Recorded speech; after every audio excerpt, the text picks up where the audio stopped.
Hey guys, why is my hair falling? Why is it so weak that it's falling out? I'm so stressed because of my hair fall problem. ये सारी बातें आपके दिमाग में चलती ही रहती हैं निरंतर अगर आपको हेयर फॉल की प्रॉब्लम है तो ये आप कैसे जज करें कि आपके हेयर हेल्दी हैं। हेयर हेल्थ को जज करने के लिए सबसे पहले जानते हैं कि हेयर फॉलिकल्स क्या हैं। हेयर फॉलिकल एक बैग लाइक फॉर्मेशन है जिससे हेयर ग्रो करना शुरू करते हैं। फॉलिस लैटिन वर्ड है जिसका मीनिंग है बैग। अब सारे के सारे हेयर 90% हेयर जो है हेयर फॉलिकल से एक साथ ग्रो करते हैं, तो आपकी लेंथ में जो घनापन है वो उसकी वजह से आता है।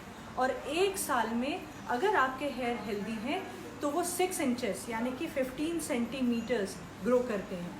अगर आप एक ही लेंथ में हेयर रखने के आदी हैं तो एक साल में आप 6 बार ट्रिमिंग कराते हैं तो आपके हेयर बेहद स्वस्थ हैं। अगर आप 4 बार कराते हैं तो कोई ना कोई प्रॉब्लम आने वाली है हेयर में, ये इंडिकेट कर रहा है 4 बार की ट्रिमिंग, क्योंकि लेंथ नहीं बढ़ रही है उतनी जितनी कि बढ़नी चाहिए।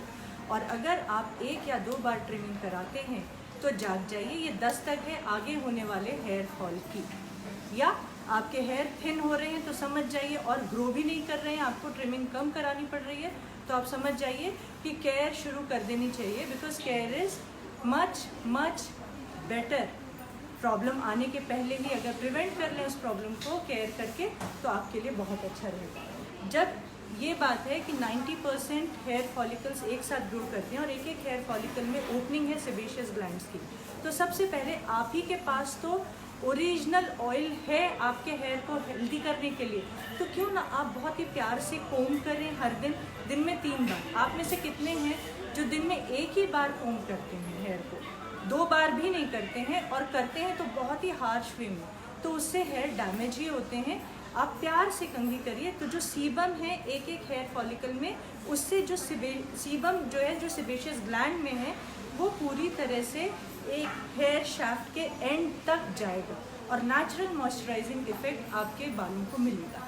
अब अगर आपके बाल घने हैं यहाँ पर और धीरे धीरे नीचे आते तक पतले होते हैं, तो या तो आप मिड लेंथ ब्रेकेज से सफ़र कर रहे हैं, इसका मतलब ये है कि आप बाल खुले रखते हैं, कभी ऑयलिंग नहीं करते हैं, तो गर्म हवा के थपेड़े या तेज़ हवा के थपेड़े जो हैं वो उनको डैमेज कर देते हैं लेंथ में। तो डेंसिटी तो आपकी यहाँ से बरकरार है लेकिन नीचे आके आपकी कम हो रही है। एक ये रीज़न हुआ।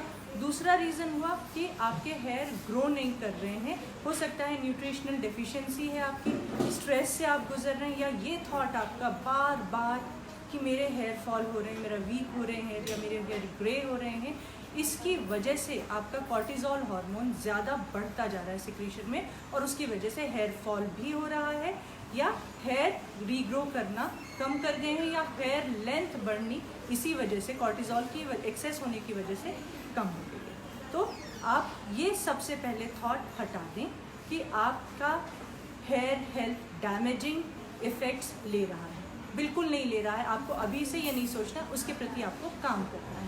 दूसरी बात, आपको कंघी करनी है अच्छे से, प्यार से।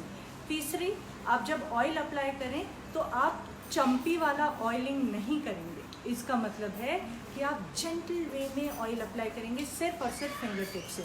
Oiling is a must before every shampoo, तो ये बात ध्यान में रखिए। ऑयल अच्छा भी होना चाहिए, ऑयल थिक नहीं होना चाहिए, उसके मॉलिक्यूल्स बड़े नहीं होने चाहिए।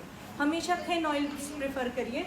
इसेंशियल ऑयल्स होने चाहिए आपके हेयर ऑयल में, जैसे स्पा सिल्क ऑयल है और हर्बल कॉन्कॉक्शन इसमें हीलिंग ऑयल में है, और साथ साथ इसेंशियल ऑयल्स हैं। तो मॉलिक्यूल्स छोटे होते हैं तो वो ऑयल शैम्पू से बहुत जल्दी निकलता है। जितना थिक ऑयल होगा उतना ही शैम्पू के साथ पूरा निकलेगा नहीं, और उसकी रेसिड्यू स्कैल्प बिल्डअप बनाएगी, तो इससे भी आपको दिखाई देगा। अगर आप ऐसा कर रहे हैं तो घनापन है ऊपर और नीचे आते तक बाल पतले हो रहे हैं, तो इस बात का ज़रूर ध्यान दीजिए। हर एक हेयर फॉलिकल 5 इयर्स की साइकिल पूरी करता है और फिर रेस्टिंग फेज में जाता है, तो 5 साल आप हमेशा नोटिस करेंगे। 5 साल अगर आपके बाल एक तरह से ग्रो कर रहे हैं तो वो स्वस्थ हैं, और जो न्यूट्रिशन उन्हें चाहिए वो आप दे रहे हैं, तो हम 5 साल क्यों देखें, हम 1 साल क्यों ना देखें। पिछले साल से आप आकलन करिए कि आपने कितने बार ट्रिमिंग कराई।